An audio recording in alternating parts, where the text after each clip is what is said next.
With me now, fellow at the Open Markets Institute, Matt Stoller. And you may remember, if you watched Swamp Watch a few weeks ago, Matt was part of that row that happened when his organisation issued a statement on Google's alleged monopoly position. And then Eric Schmidt, the boss of Google, went nuts and asked that he be thrown out. And here you are now as a leading expert on this topic, really pioneering some of the work on this issue. What I'd love you to do is just explain to our audience why they should care about it, because you can see why business leaders are interested. Why should workers care? Why should people watching tonight care about this topic?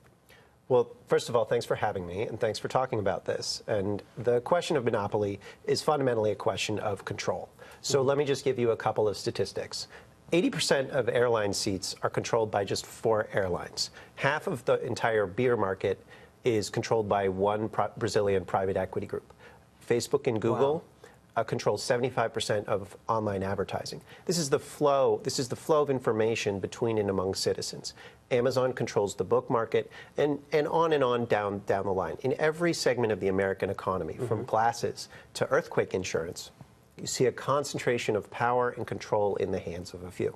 And this leads to less community control over the retail and banking and credit decisions and commercial decisions. It leads to radical amounts of inequality, both economic in terms of income, wages, and wealth, and also political corruption. Things like, you've talked a lot about this on Swamp Watch. It leads to less investment in productivity-enhancing technologies, less deployment of that. So you've seen productivity actually slow and even turn negative sometimes.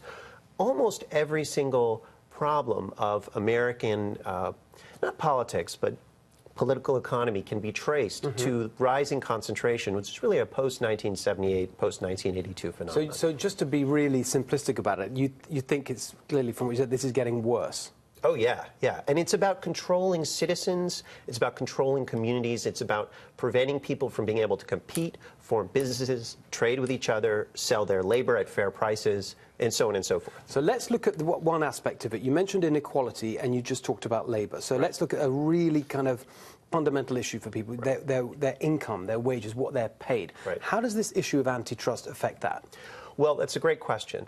So there's a lot of debates over things like minimum wage laws. But if you actually look at concentration, so the ability of employers to buy your labor or Americans' labor, essentially the amount of money that corporations have to pay for labor has dropped by roughly $14,000 per worker per year since the mid-'80s because of increasing concentration. This is an economist named Simcha Barkai who started doing this research. That's purely about market power. It's about the inability of employees to actually sell their labor. So there's not fairly. enough competition for the workers, which means they don't have to pay enough, and that's the reason for the wage stagnation. That's right. See, that is such a fundamental driver of all this populist revolt. Absolutely, actually, and it's worse because roughly 10% of American workers have to sign what are called non-competes.